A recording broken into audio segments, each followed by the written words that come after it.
Hello. Good evening. I'm Dr. Reid. Do you need any help? Rest assured, I will help you, sir. Martin Nightingale, at your service. Please, take a look at my wares. Your merchandise.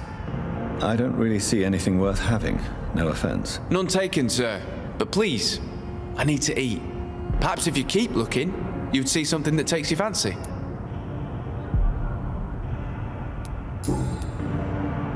Let me be frank. You're as much of a businessman as I am a werewolf, right? Who the hell are you to question me? It's hard enough to stay clean when you don't have a place to sleep. I'm doing my best here. I meant no offense, Mr. Nightingale. I was merely pointing out the fact that you're unlikely to survive long if you continue wandering this path. And what should I do then, sir? Should I join the wet boot boys like so many others? No thanks. I'd rather be a bad seller than a dead gang member. What can you tell me about the neighborhood? Have you got any friends around these parts? Not really.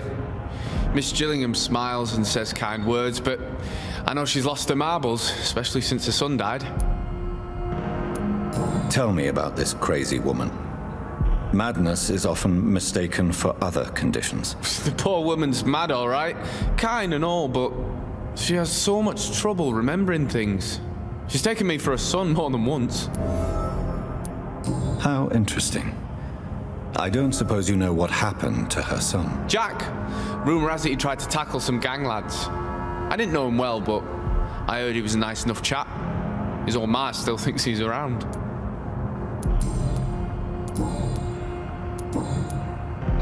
Why not try seeking help instead of peddling your wares?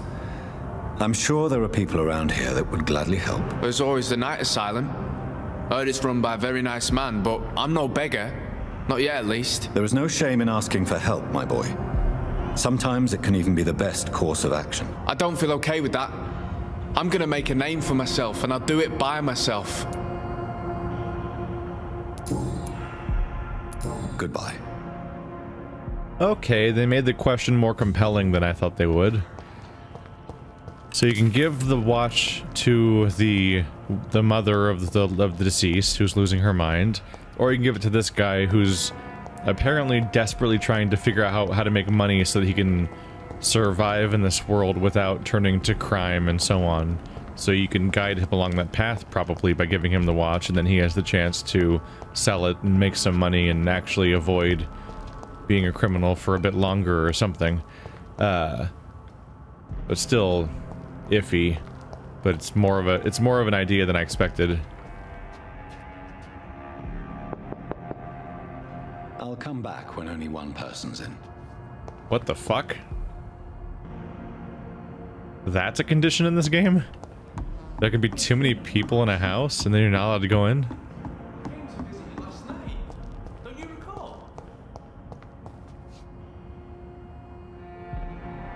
No, I wish there were subtitles. I couldn't make out what they were saying.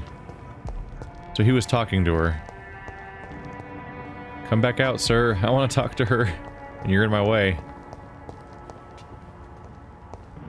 Please. Well, that wasn't very nice. Check a bit later, perhaps. I have a little courtyard over here I don't think I've seen yet. Or have I? Nope, this is where I got the flyers in the first place. Oh, I can go hang up with the last flyer, at least. What a strange condition to have to avoid, though. You can't do that. There's more than one person in this house. That means it's impossible to pay them a visit by vampire law. Done. Mr. Throgmorton should be happy. Yeah, let's see if he's still here.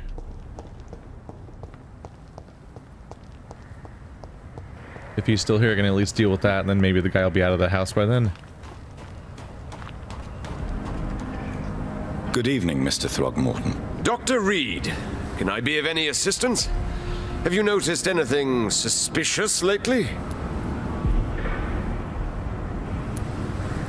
I put up your public service announcement. Consider the common folk warned about the vampiric presence. Thank you, Dr. Reid.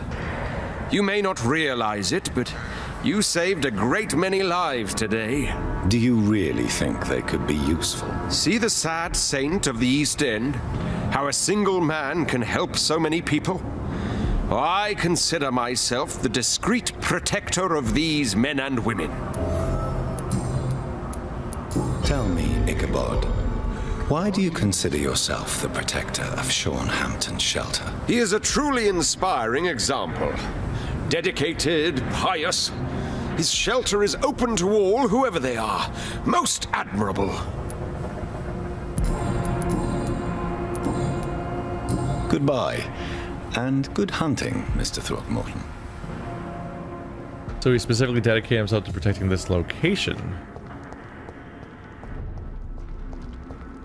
Is he still just laying on the floor in here?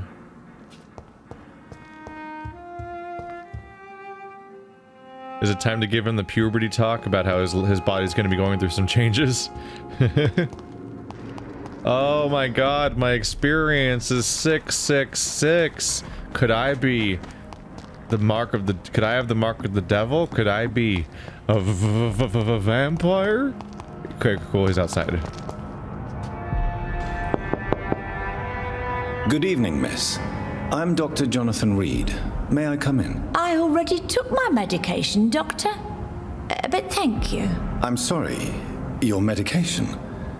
Have we met before? Don't tease me like that, Jack. Sorry, what? I think I should come in, miss. I'd like to check if everything is okay, what with the epidemic spreading across London. An epidemic, you say? How terrible. I had no idea.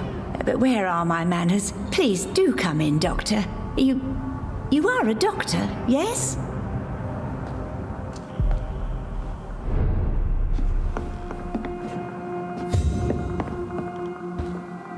So, Dr. Tippett, what brings you back here? I heard whispers you had a job at that fancy hospital. I told you my name is Jonathan Reid. Don't you remember? Of course I do. I remember my name too. Chillingham. But you may call me Enid, Doctor. I'm very happy to see you again.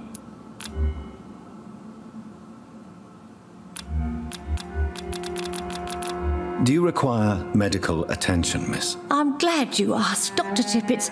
I must confess I haven't felt that well of late. I'll try my best. Here, take this. And please, try to get some rest. Thank you, Doctor. Thank you very much. What can you tell me about this part of town? Oh, no. I don't gossip. That would be most unbecoming of a lady such as myself. Is anyone taking care of you, Miss Chillingham? My son is always here to take care of me. He's a good boy like that, but I do worry that he needs to start living his own life. I would never say that to him, of course. Who are the more influential figures on the docks? Well, I heard about some terrible illness going around. I would say in that case that it's you, Dr. Tippett.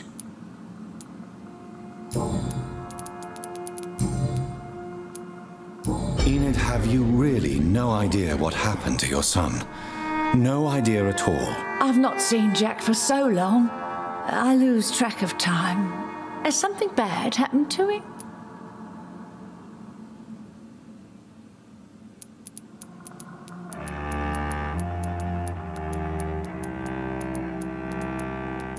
This is interesting.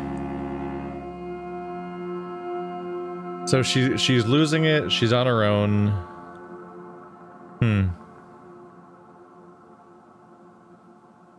Like, you have the option here of potentially giving the watch to the other guy and just not mentioning that Jack's dead and just not telling her. Seems everyone else is not telling her, or it might be that she just continually doesn't remember even after people tell her. I don't know. It's odd.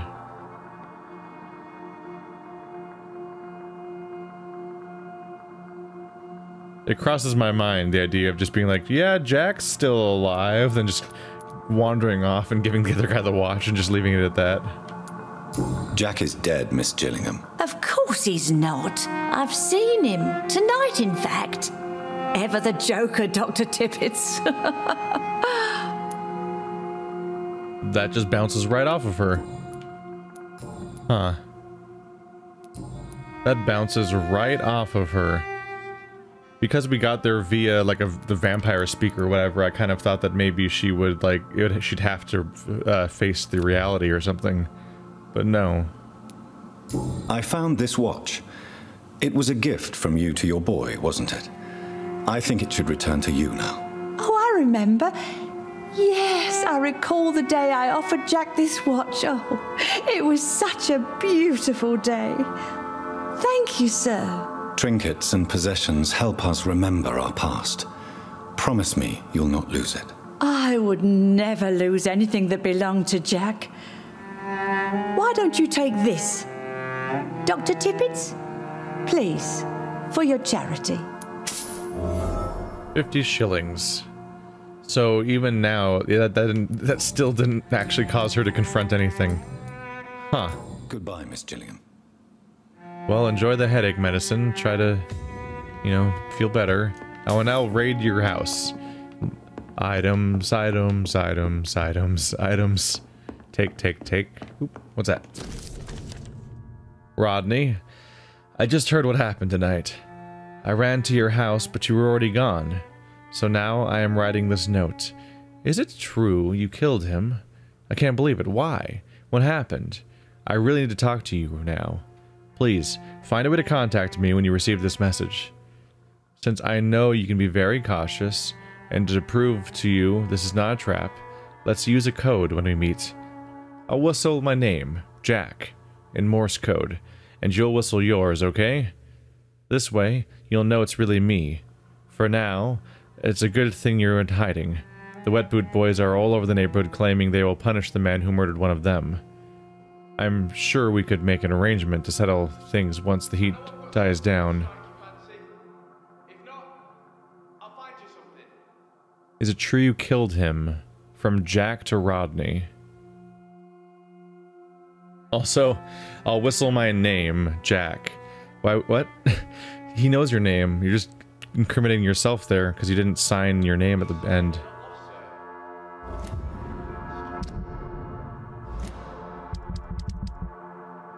We're learning things today. Yes, indeed. That's Martin Nightingale. Who was Jack?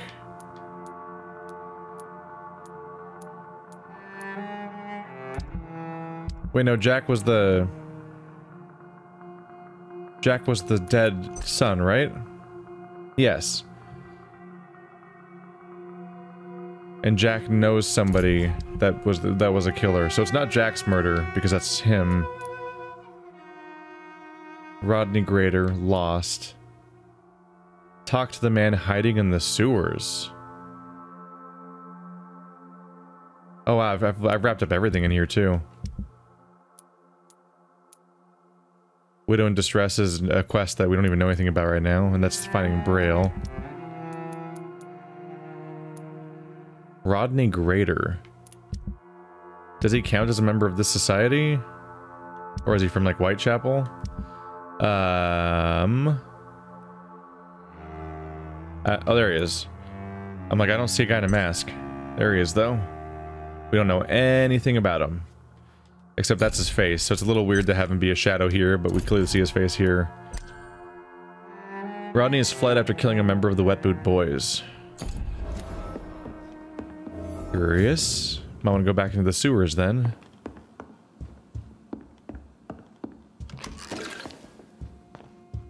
And I'm just stealing money from her. From a mentally ill woman. It's so easy to do reprehensible things when you're abstracting it as being like, I'm just playing an RPG, and in RPGs you run around and grab all the things in rooms. But like, I'm explicitly stealing money from an ill woman whose son died.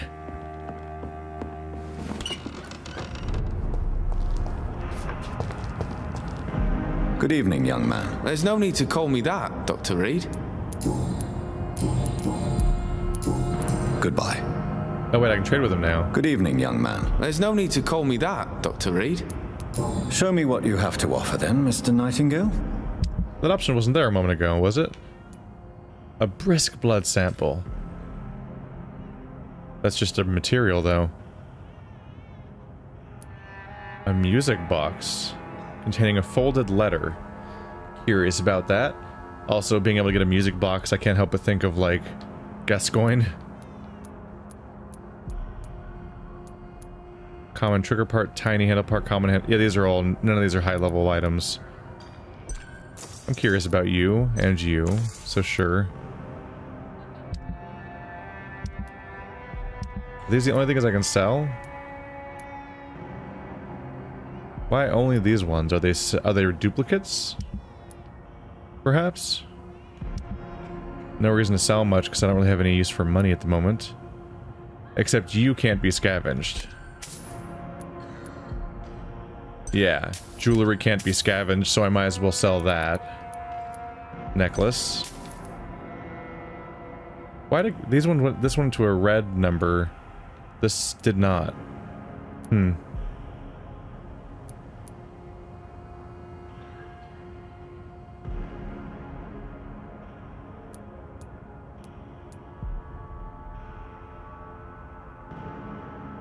I have a reason to hold on to that? I don't think so. Those can be recycled. Okay. Keep poking around.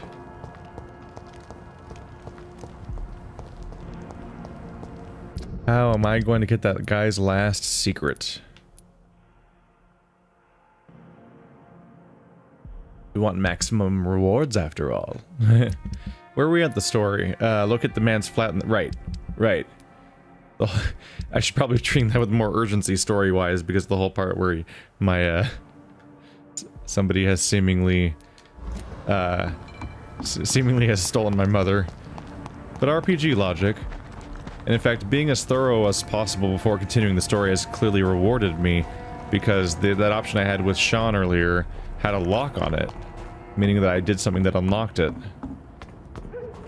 And that generally means that you need to have clues so far. So I probably got clues that made that option possible that I would have not had otherwise.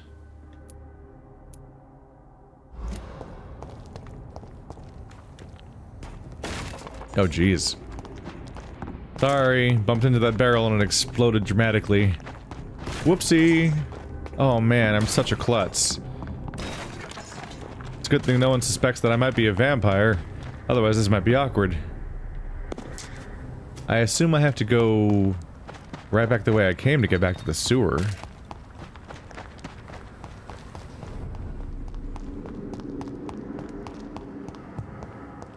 Don't mind me. Yeah, I mean, one way or another, I probably did him a favor looking at this mess. I also can't help but think that, like, I don't understand his logic. I should stay the way I am because God made me this way, and I'm like, what? He also contextualizes his own molestation as being part of God's plan. In what way is me turning him not part of God's plan then? Like, I don't know how he draws the line. Like, he was molested, he was abandoned, and he was turned into a skull. And every one of those things, which is in every case is somebody else doing something to him, he contextualizes them as being part of God's plan. But me turning him, another thing where I do an action to him, he is like, no, you're gonna violate God's plan. I'm like, how do you decide which is which? It seems really arbitrary. And I don't know why he's so certain if he seems to just be making it up along the way. Which ones are which parts, which actions are legit and which ones are like,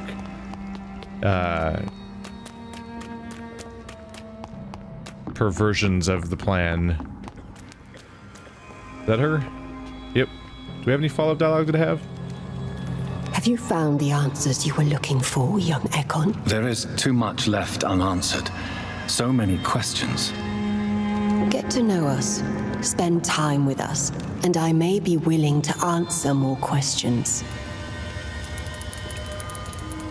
Thank you, old Bridget.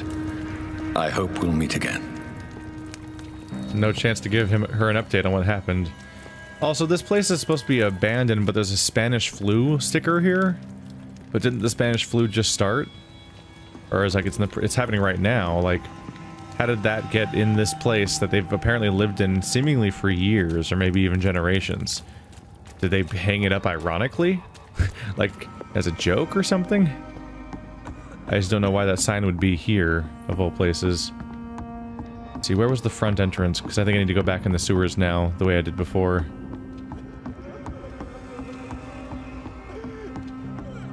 Ah, you're the first person I saw, so this is how I get back out.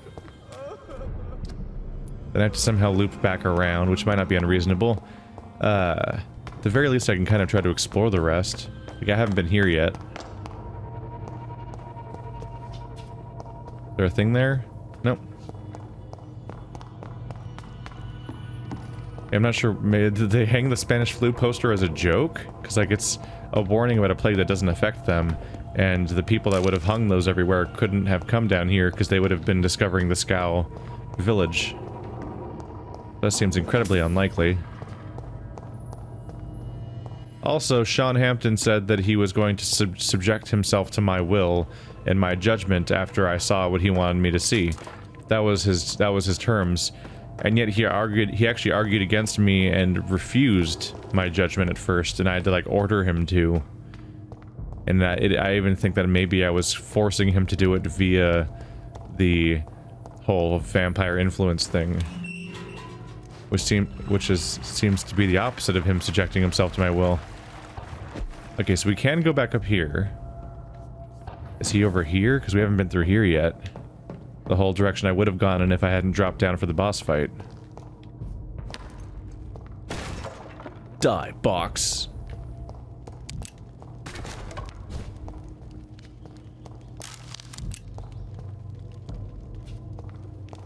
Nothing else here. Just some ammo, some money, and some items that can be turned into money.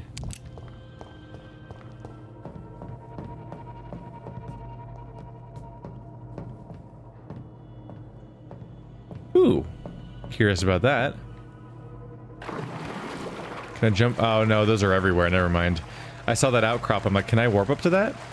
But those outcrops are like everywhere around here.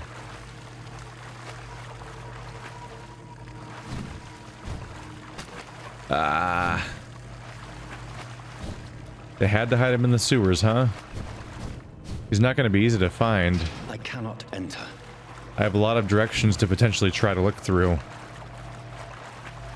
It's a bit of a wild goose chase.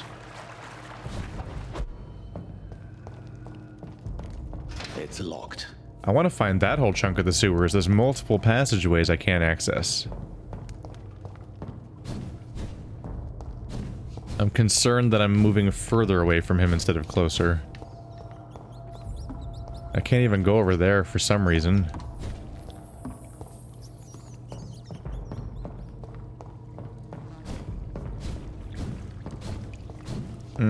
Everything else in the game you just walk to the waypoint because it's in the open world, and so that kind of all exists on one plane, plus or minus one floor. But now they give me someone to find the sewers, and I'm not so sure. Maybe he'll just be somewhere along this hallway-shaped level, or maybe he'll be much harder to find. Now I'm above him again.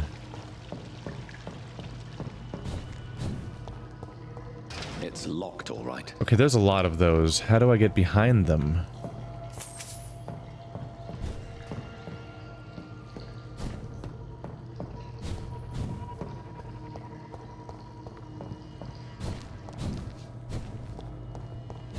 Is that the... That's the exit. Shit. We got this other path. It's actually in the Skal area. There's a downward path that kind of goes somewhere else. So I haven't tried this yet.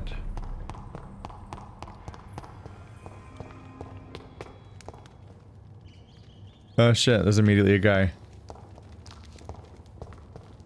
Dude, do you know you're like 5 feet away from a vampire colony? How the fuck did you not find them? Or have you? Do they know you're here? Are you all right, sir? What are you doing here? I could ask you the same question. Don't you know this is a quarantine zone? I'm Dr. Jonathan Reid. I'm investigating the epidemic. You had better get to a safe place while you still can. Oh, really? Well, go investigate somewhere else and leave me be. I beg your pardon? I said go. Leave me alone, sir. Rodney, you're the man who killed that gang member, are you not? Is that why you are hiding in this godforsaken place? Yes, I did. I did not even know his name. Then why did you kill him? That arsehole always mocked me for the colour of my skin. Usually I let it go. But not that night. We fought. He died. Is every black guy in this game played by the same voice actor? Isn't this the same guy we met at the Pembroke Hospital, voice acting wise?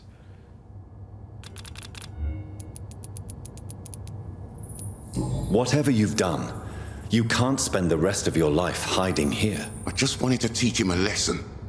Not kill him. I'm not responsible for a murder if I didn't want to commit it. It was an accident. Believe me, Rodney, you won't survive here long. No matter what you did, you must go back to where you used to live. I'll go back to the docks then. But if I die, remember that the blood of Rodney Grater will be on your hands. I'm not responsible for a murder I didn't want to commit. Yes, you are. That's what responsibility is. Have you ever heard the phrase "take responsibility"? It literally refers to that kind of scenario where you need to accept your responsibility in something that you didn't do on purpose, basically. I'll go back to the docks then. But if I die, remember that the blood of Rodney Grater will be on your hands. I'm also only assuming he's black. I can't tell because his face is so covered, which, I mean, not the worst disguise if you're trying not to be recognized. Between the hat and the face mask, it's really hard to tell what your face looks like. But between the darkness and everything in the room, I can't even tell.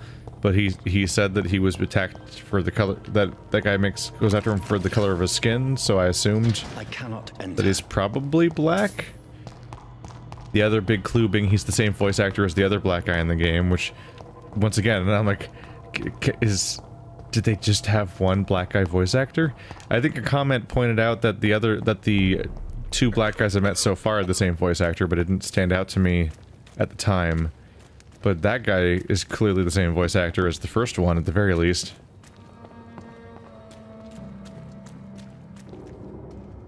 Man, this place looks like a joy to live in, by the way. Just an absolute joy.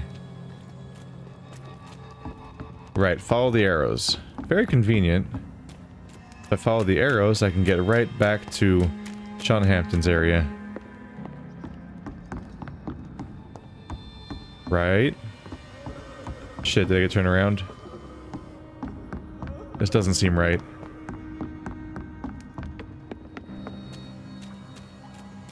Up here?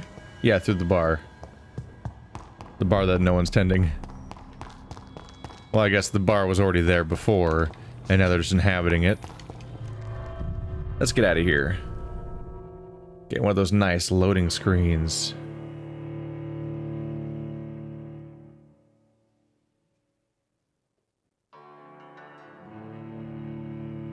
You can heal aggravated damage by using autophagy ability, drinking human blood, or resting. I'm trying to think of the difference between aggravated and non-aggravated damage. Because I understand the concept of taking damage, just in general, but aggravated damage sounds like an additional thing. I think I originally contextualized it as being like your maximum health decreases. Huh. I think the game expects me to use potions more, or the equivalent thereof, and it sounds like when I take aggravated damage from fire and other stuff like that, that my max health decreases, and that's... I guess the potions must not work in those situations, because I specifically have to feed or use autophagy, but I primarily heal by feeding or using autophagy, so that leads to a situation where, like, I never try to... I think that's an entire damage system that's supposed to punish you, that's supposed to be a counter for you using the injectable healing items that you have to manually craft. But because those use a resource and I have to manually craft them and it's all a big pain, and my current ways of healing are so easy to do, I think I'm just skipping out on that entire mechanic, basically. Because I think that autophagy, the one where I press a button to heal by using up a little blood, I think that just flat out circumvents that entire system, and so does feeding. So I've just, like, sort of, I kind of just, like, fell into a strategy that completely counteracts that entire effect, I think.